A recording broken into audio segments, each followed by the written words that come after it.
Ok, comenzamos con una práctica. Vamos a hacer el AN en primer término, lo vamos a desarrollar para que sea más fácil. Tiene un anillo aromático, parece que un carbonilo, un oxígeno, un CH2, un CH y dos metilos. Pues bueno, sabemos que la parte derivada del ácido va a ser esa, ¿verdad? Entonces será un benzoato de. Y la parte derivada del alcohol tiene 3 carbonos en su cadena principal y este metilo en la posición 2. Entonces podríamos decirle benzoato de 2 metil, esto es una P, propilo. ¿Ok? Ese podría ser, ¿verdad? O benzoato de isobutilo, también estaría aceptado por la IUPAC como nombre común. Ok, vamos a hacer la D. La idea es hacer como, a partir de estas estructuras, los nombres de diferentes derivados de ácido. Entonces la D parece ser un compuesto distinto, ¿verdad? Parece ser una amida. Tiene aquí un fenilo con un NH, ¿sí?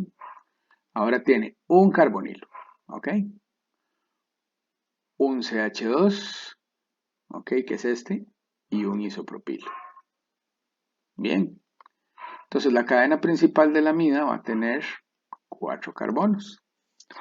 Y el sustituyente, como ustedes pueden ver, del nitrógeno, porque es una amida primaria, es un N-fenil, ¿ok? Bien, N-fenil, 3-metil, respetando el orden alfabético, ¿verdad? Y entonces sería butanamida, ¿ok? El otro nombre podría ser beta-metil butiranilida, que es el nombre común. Ok, vamos al G. Porque el G, como ustedes pueden ver, es un bromuro de ácido. Entonces vamos a ver, tiene un isopropilo también, de primero. Después aquí está el CH2 y ahora sí, el carbonilo y el bromo. Vamos a ver, entonces 1, 2, 3 y 4, ¿verdad? Sabemos que hay que empezar nombrándolo como bromuro de, ¿verdad? 3 metil, y son 4 la cadena principal, bután o hilo. ¿Ok? Bien, de todos los demás que quedan, quizá el que es más diferentillo es el I. Vamos a desarrollar el I. Tiene también un isopropilo, ¿ok? Y justamente después un carbonilo, un oxígeno y así. Entonces es un anhídrido, ¿ok? Y tenemos esta parte que es de un carbono, por lo tanto podríamos decir anhídrido metanoico. Y aquí tenemos una cadena que tiene 1, 2 y 3. Claro, sería anhídrido metanoico 2 metil propanoico. Bien, resolvemos ahora algunas estructuras, ¿ok? Les ponemos nombre a algunas estructuras. Vamos a ver la M. Entonces la estructura M viene del ácido propano dioico. Con lo tanto, podemos llamarla anhídrido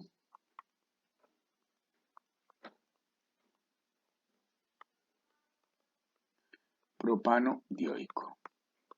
Sencillo, ¿ok? Ok, la otra que podemos hacer es la N, ¿verdad? En que tenemos, como ustedes pueden ver, un ciano y un hidroxilo. Y en este caso sabemos que el ciano o el nitrilo tienen prioridad. Entonces, esto va a ser un ciclopentano carbonitrilo. Pero entonces, como tiene un grupo funcional sustituyente, hidroxi, le decimos 1-hidroxi, ¿verdad? Ciclopentano carbo nitrilo. ¿Ok? Ok. Bien, hagamos la U. Las otras son más sencillas, vamos a hacer la OK. que tiene un ácido y un nitrilo. Como ustedes saben, el ácido tiene prioridad, por eso a esta especie la podríamos llamar ácido cis, porque ustedes pueden ver que el ciano y el ácido están del mismo lado. 4 ciano, ¿verdad? Y ahora lo que nos queda decir es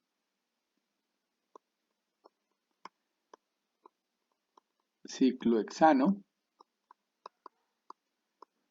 carboxílico. ¿Ok? Bien, terminaremos tal vez este ejercicio con la Q, ¿verdad? Entonces fíjense ustedes que es una lactama. Tiene 1, 2, 3, 4, 5 y 6 átomos de carbono. ¿Ok? Entonces, vean que hay un metilo que sustituye el nitrógeno y por eso podríamos llamar a nosotros este compuesto lactama del ácido. ¿Ok? Entonces aquí es donde viene una parte, ¿verdad? Interesante. 5-N-metilamino, ese sería el sustituyente, ¿verdad? Y de nuevo, ¿verdad? Son 7 carbonos realmente, tomando en cuenta este del metilo que me faltaba, muchachos. Entonces, como son 7 la cadena principal, que me había faltado enumerar ese, es la lactama del ácido 5-N-metilamino, ¿verdad? Heptanoico. Ok, listo. Bien, eso completa un poco de algunos ejercicios de nomenclatura.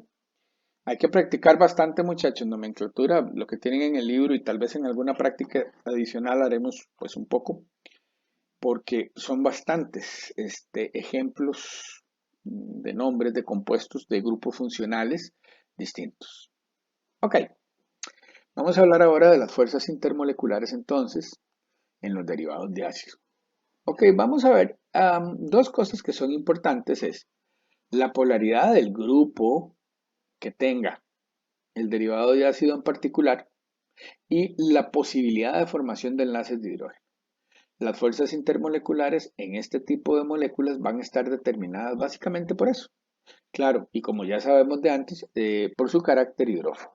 Bueno, fíjense que en el caso de los ácidos carboxílicos tenemos puntos de ebullición altos y densidades altas porque de cuando se asocian dos ácidos, ¿verdad? Como vemos acá, formando el dímero, ¿sí? Pues entonces tenemos una especie muy pesada, muy asociada, que claro, le va a permitir a los ácidos tener un punto de ebullición muy alto. Fíjense en cambio que los nitrilos también son especies muy polares por la polaridad, valga la redundancia, del enlace entre el carbono y el nitrógeno, y las interacciones dipolares entre ellos, aunque no formen enlaces de hidrógeno, son muy fuertes.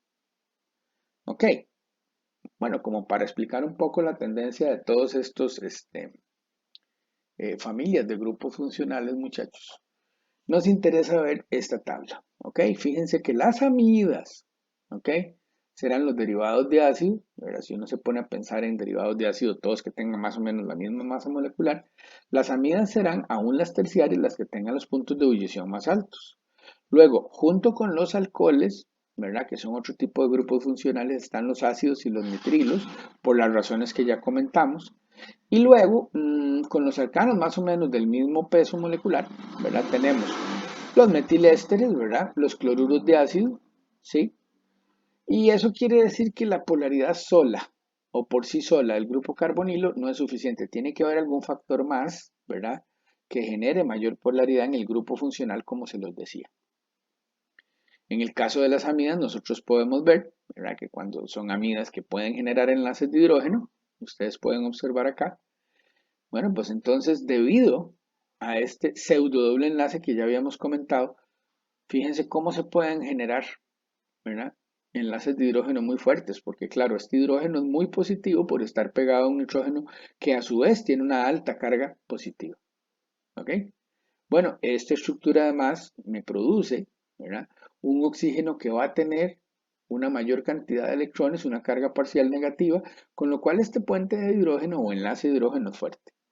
Ahora, al igual que en los nitrilos, esta asociación, este pseudo doble enlace, ¿verdad? Como ustedes pueden ver es muy polar y las interacciones de tipo dipolo-dipolo son fuertes, lo cual me explica a mí, ¿verdad? De manera clara, ¿verdad? Porque aún las amidas que son terciarias, muchachos, tienen puntos de ebullición, ¿verdad? Que son altos. Aún estas amidas que no generan enlaces de hidrógeno. ¿Ok? Bueno, decirles que son compuestos, sobre todo las amidas que son terciarias, ¿verdad? Como esta, la dimetilformamida, y aún esta que es secundaria, la dimetilacetanilida, son especies, ¿verdad? Que al ser poco reactivas se utilizan como disolventes, ¿ok? Entonces fíjense acá que para algunas reacciones químicas, ¿verdad? Por su constante dieléctrica, lo que son nitrilos y amidas son utilizados como disolventes de reacciones en donde se requiere, ¿verdad? Tener en el seno de la disolución especies muy polares, ¿ok? Algunas de ellas, como se ve por aquí, son emisibles con agua y entonces cuando uno hace una reacción en algunos de estos o con algunos de estos, tal vez por sus puntos de ebullición es muy difícil de evaporar, ¿verdad? Sin embargo, se pueden extraer con agua repetidamente, lo cual tampoco es sencillo, vieran que hay que extraer con mucha agua. Y entonces se pueden eliminar estos disolventes, ¿verdad? Y después de la reacción dejar los productos o dispersos, ¿verdad? De alguna forma en el agua o insolubles y por lo tanto sensibles de ser arrastrados o secados en otros disolventes que tal vez tengan puntos de ebullición más bajos. Ok, hablamos ahora de la espectroscopía, perdón, de los derivados de ácido y compensamos con la espectroscopía infrarroja. Ok, aquí hay bastante que decir, muchachos, porque resulta que los derivados de ácido se pueden diferenciar de forma muy clara y bastante bien a partir de los espectros infrarrojos. Bueno, aquí tenemos una tabla que compara desde las cetonas, ¿verdad? Hasta los ácidos y los derivados. Vamos a ver cómo son las bandas entonces de estos derivados en el infrarrojo. Sabemos que el carbonilo de una acetona pues anda por alrededor de 1710 centímetros a la menos 1, muchachos, siempre y cuando no esté conjugado, en cuyo caso baja. El de los ácidos también, solo que en los ácidos nosotros sabemos que la tensión de los enlaces OH y de los enlaces de hidrógeno es una banda ancha que aparece entre 2500 y 3500. En los ésteres van a tener, primero que todo, una banda de tensión de grupo carbonilo un poquito por encima de la banda de los carbonilos de ácidos y de cetonas, va a ser por 1735. Y también vamos a tener una banda aquí del enlace CO que a veces no nos es muy útil porque se encuentra combinada con otras bandas de la huella digital, hay entre 1050 y 1100. ¿Ok?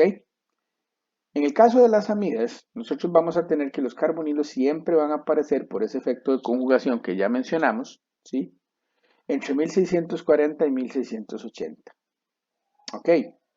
Si la amida es una amida que no está sustituida, o sea que tiene dos hidrógenos, además va a presentar dos picos, ¿verdad? Entre 3200, perdón, y 3500. Ahora, si tenemos una amida con un grupo R sustituyente, ¿verdad? Entonces, vamos a observar solo un pico en esta región. Si tenemos dos grupos R, entonces la región de 3200 a 3500 no es útil para el diagnóstico, puesto que ahí no van a aparecer picos. Ok, como el cloro, ya ustedes saben que no tiene la habilidad de donar electrones con mucha fuerza al carbono del carbonilo, ¿verdad? Sino más bien manifiesta un efecto electronegativo, pues nosotros tenemos que tener claro que este enlace más bien se va a hacer un enlace más corto, ¿verdad? Un enlace que le va a ser difícil vibrar y por lo tanto, vean ustedes, la banda de tensión del grupo carbonilo va a aparecer cerca de 1800.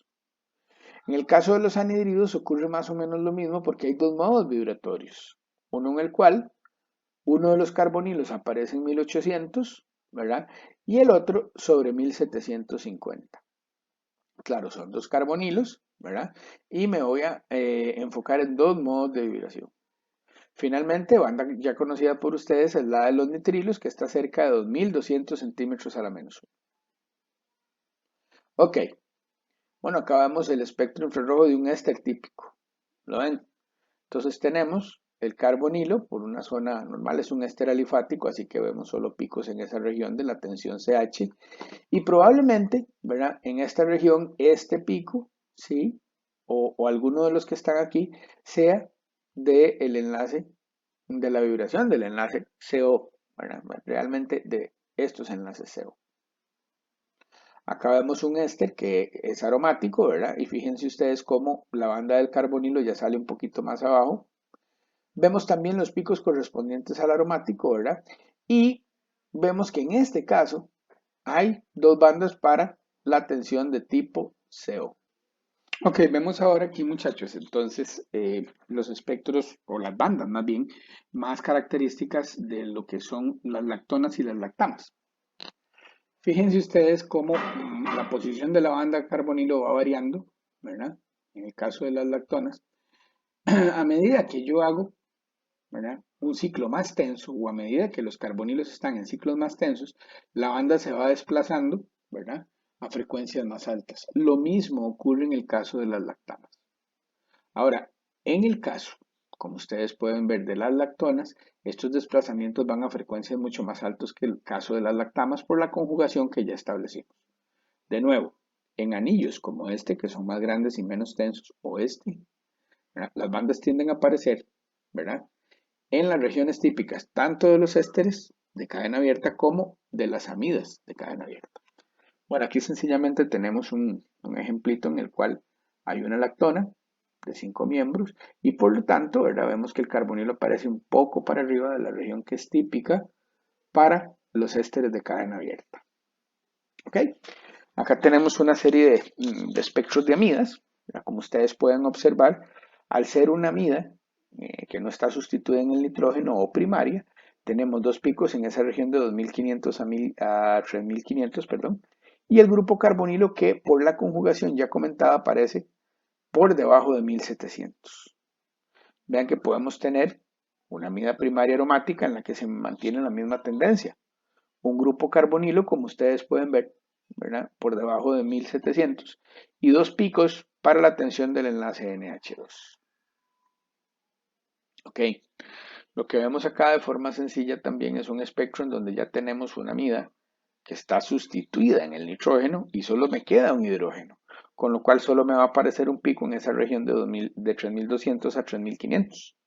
Se ve también la banda del carbonilo por debajo de 1700 y bueno, algunas bandas de tensión del NH podrían ser de interés, pero aparecen en zonas donde muchas veces aparecen otras bandas y además, ¿verdad? De forma importante hay que decir que muchas veces no se ven con claridad. Bueno, aquí tenemos el espectro, ¿verdad? De una amida que está disustituida, o sea que no tiene hidrógenos, ¿verdad? Y como vemos es un pequeño problema porque es muy difícil para el diagnóstico, porque no hay bandas en esa región de 3200 a 3500. Con solo ver que el carbonilo sale, ¿verdad? Por debajo de 1700, pues uno puede imaginarse otras cosas. Entonces, las amidas que son disustituidas, chiquillos, requieren de otras técnicas espectroscópicas, además del infrarrojo, para ser identificadas. Ok, tenemos acá ahora el espectro de un anhidrido alifático, vean que no tiene nada aromático ni dobles enlaces, un anhidrido típico donde la vibración asimétrica aparece a una frecuencia alta y la vibración simétrica a una frecuencia más baja. Ok, aquí hay otro ejemplo, lo mismo, si es un anhidrido va a mostrar dos bandas. Ok, bien, en el caso de los cloruros de acilo vamos a tener, como ya se dijo, pues una sola banda por 1800. Ya sabemos que el cloro hace que el carbonilo se comprima, que se vuelva un enlace más fuerte en ese sentido y que le cueste más vibrar. Vemos que en el caso de este cloruro de ácido aromático tenemos también la banda que está conjugada y aún así aparece cerca de 1800. Esta otra banda, ¿verdad? Es de otro tipo de, digamos, de asociación o de movimiento vibratorio que se puede dar en la especie. Los nitrilos. Bueno, los nitrilos, muchachos, ya son conocidos para nosotros y sabemos que aparecen con bandas entre 2500, ¿verdad? Y 2800 como mucho. Aquí tenemos otro ejemplo, en este caso del benzonitrilo que es aromático, ¿verdad? Y entonces, bueno, ahora vamos a ver un par de ejercicios. Ok, vamos a ver, ¿qué me dice? Dice que hay que determinar, ¿verdad? ¿Qué grupo funcional los produce? Carbonilo por 1800, ¿qué más vemos? Bueno, por ahí por 600 parece que hay algo. Lo que veo es que no es aromático. Ok, ¿qué diríamos que es este compuesto? Con un carbonilo tan alto, solo uno, y sin ninguna otra indicación, y a vos de pronto, muchachos, diríamos que es de un cloruro de ácido, porque el carbonilo está muy alto. Ok, este ejercicio de aquí, este ejercicio que nosotros vemos acá, pues está un poquito más fácil de ver. ¿Por qué? Porque vemos que hay dos picos entre la región de 3200 y 3500 y un carbonilo por debajo de 1700. Bueno, parece que eso puede ser una amida. Correcto. Ok, este infrarrojo, muchachos, ¿verdad? ¿Qué les parece? ¿A qué corresponde este espectro infrarrojo? Bueno, como vemos también es una especie con un carácter alifático, ¿verdad? Y tiene dos carbonilos. Entonces es fácil entender que esta especie podría, muchachos, podría deberse, ¿verdad? O este espectro podría deberse a el espectro de infrarrojo, ¿verdad? De un anhidrido, correcto. Bien, hablemos ahora de los espectros de resonancia magnética nuclear, muchachos, ¿ok? De los derivados de ácido. Ok, vamos a ver. Entonces, lo primero que tenemos que notar, ¿verdad? Lo primero que tenemos que notar quizás, muchachos, es que los carbonos que están en la posición alfa a los carbonilos, ¿verdad? Siempre van a aparecer entre 2 y 2.5, ¿verdad? Fíjese qué pasa en todos los derivados de ácido hasta con los nitrilos. Ahora, algunas posiciones características de protones en estos derivados. Los metilenos que están pegados a este oxígeno aparecen por 4. Y los metilenos pegados a los nitrógenos de las amidas más bien por 3. Otros que son característicos, bueno, en el caso de las formamidas y los formiatos, o sea, amidas y ésteres respectivamente del ácido fórmico, pues vamos a tener un protón que va a salir cerca de las 8 partes por millón, que es similar entonces al protón del aldehído. ¿Ok? Bueno, acá tenemos, como para seguir ilustrando este tema, el espectro de resonancia magnética nuclear de protón, ¿verdad? De la dimetilformamida. Ok, fíjense ustedes que aparecen dos señales para los metilos y uno diría de ahí, pero esto no es un enlace simple. No debería de haberse una sola señal de estos dos, ¿no? Recuerden del carácter, ¿verdad? De doble enlace que tiene este enlace carbono-nitrógeno en la unión amida. Y que debido a ese carácter de doble enlace, como la rotación no está muy claramente permitida, ¿verdad? Es muy lenta y por eso se pueden ver dos señales. ¿Ok? Bueno, aquí está en la dimetilformamida, como ustedes pueden ver, la señal que está cercana a 8 es la señal del protón unido al carbonilo. Bueno, aunque todavía no lo hemos visto, fíjense que en el carbono 13 aparecen dos señales, ¿verdad? A campo alto, que son las de los dos metilos, y una señal, ¿verdad? A campo bajo por 160, que es la del carbonilo de la amida. Ok, vemos acá entonces ahora algunos rasgos que son generales a todos los derivados de ácido. En este anhidrido, ¿verdad? Que es cíclico y saturado, muchachos, o sea que no tiene otros dobles enlaces ni es aromático. Una sola señal, claro, porque estos metilenos son iguales, pero lo que quiero que vean es que esta señal está entre 2 y 3. En este nitrilo de acá podemos ver que estos hidrógenos que están vecinos al grupo ciano electronegativo aparecen también entre 2 y 3. Bueno, aquí están interpretados las otras señales del compuesto. Ok, ahora sí, ¿cómo son los carbonos 13 de los derivados de ácido? Sencillos y muy particulares. Fíjense ustedes, ¿verdad? Que nosotros podríamos decir, mira, ¿dónde sale el carbonilo de un éster? ¿Será lo mismo que el de la amida? ¿O que el del nitrilo? ¿O que el del cloruro de ácido? ¿O el anhidrido? Ok, vamos a tener aquí como dos grupos, fíjense. En el caso de un éster, ¿verdad? El carbonilo va a aparecer entre 160 y 175. Pasa lo mismo con las amidas. Pasa lo mismo con los anhidridos y los cloruros, pero no con los nitrilos. Ok, el carbono de un nitrilo va a salir cerca de 120 partes por millón. Ok, veamos este ejemplo para empezar. El de 164, que es este, claramente son los carbonilos del anhidrido y El único pico que aparece en 137 casi es de los carbonos llamados 2, que son los que forman un doble enlace. Ahora, si vemos el cloruro de ácido que tenemos aquí, que tiene esto carbono 2, carbono 1, ¿verdad?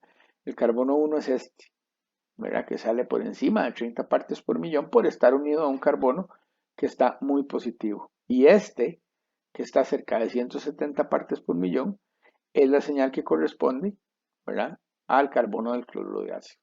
¿Ven? Entonces, todos los derivados de ácido menos los nitrilos tienen un carbonilo que aparece entre 160 y 175 partes por millón. Okay, aquí tenemos, por ejemplo, una amida que tiene un carbono donde está este 6, ¿verdad? Es una amida monosustituida en el nitrógeno, ¿sí? Entonces vemos, aquí están las señales de los carbonos aromáticos, ¿sí? Pero otra vez, entre 160 y 170 que tenemos, la señal que corresponde, vean, 168 es, ¿verdad? ppm, la señal del carbonilo, ¿sí? De la amida.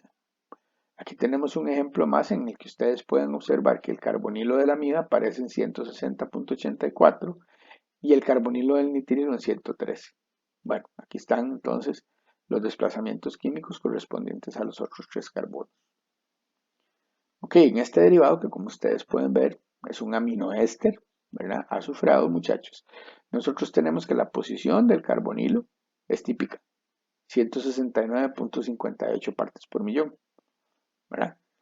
Y el otro carbono que es interesante mencionar es este, el que está pegado al oxígeno, porque claro, es el carbono inmediatamente unido al oxígeno sp3 de un éster, que es el capítulo que estamos estudiando, el de derivados. Y entonces, esta señal es importante decir que es la que aparece en 54,75 partes por millón, ¿verdad? Bueno, pues vamos a tener unos carbonos 3 y 4, ¿verdad? Que, como ustedes pueden ver, también aparece la señal de 3 ahí por 54,75, 3, porque está pegado a un nitrógeno que es muy positivo, ¿verdad? Y al carbonilo que también desprotege. Y 4, ¿verdad? Que es el que está pegado a un azufre, ¿sí? Que más bien retrodona algo de carga, es la que aparece a campo más alto en 24.6. Ok, vamos a hacer un par de ejercicios para terminar esto. C3H5NO, bueno, esto aromático no puede ser, pero si tiene señales aquí quiere decir, ¿verdad?, que hay un doble enlace, muchachos. ¿Ok? Yo puedo ver que estos picos y estos obedecen, digamos, a los picos de un doble enlace. Ahora, la otra cosa que yo veo en el infrarrojo muy clara es la presencia de dos picos cerca de la región de 3500. Bueno, parece ser que esto tiene un carbonilo que si estos 1700 está más bajo. Pues entonces esta especie, muchachos, será una amida primaria con un doble enlace. Sin alterarnos mucho, ¿verdad? Hacemos una estructura como esta, en la que tenemos los tres carbonos. Fíjense ustedes, aquí no calculamos mucho, no hicimos el procedimiento de siempre porque el ejercicio era muy sencillo. Son solo tres carbonos y entre dos hay un doble enlace, ¿cierto? El carbonilo tiene que estar porque es una amida y el NH2, entonces ahí están los tres carbonos y los grupos funcionales correctamente determinados, ¿ok? Bien. Nos falta decir a qué corresponde esta señal. Si estas son los hidrógenos del doble enlace, esa señal ¿a quién corresponderá? Bueno, corresponde a los protones del NH2. Bien, ahí está.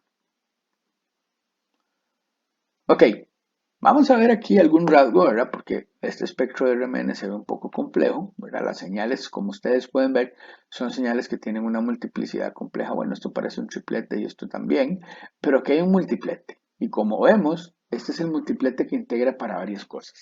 Ahora, antes de ver el infrarrojo, ¿verdad?, vamos a notar un rasgo que es fundamental del carbono 13, perdón.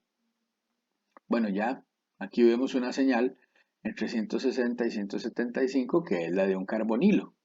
Claro, eso lo esperamos. Ahora si damos un toque al infrarrojo, uy sí, un carbonilo en 1730. ¿ok? No parece aromático, no, para nada.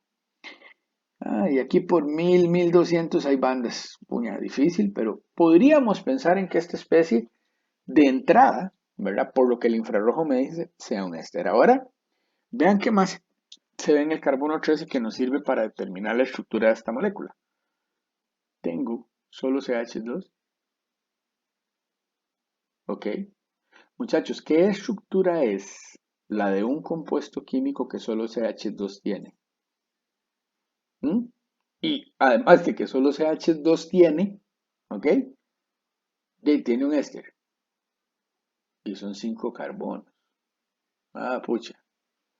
Claro, si solo CH2 hay y hay 1, 2, 3, 4 CH2, 1 es el carbonilo, ahí están los 5 carbonos que tiene la molécula, pero falta un oxígeno. Entonces sí es el grupo este. Pero si solo CH2 hay, la molécula lo que tiene que hacer es cíclica. Ven, 1, 2, 3, aquí están los CH2, 4, el carbonilo 5, y es una estructura cíclica porque no tiene metilos. Claro, esta señal de aquí, ¿verdad? Corresponde, vamos a ver, a estos 4 de aquí. ¿Verdad? Esta señal de aquí corresponde a estos, por eso es que es un triplete, más o menos, porque estos protones son en una especie rígida, ¿verdad? Entonces, este que parece un triplete es para ellos. Y este que está por 2 es típico, muchachos. Este es el que está a la par del carbonilo.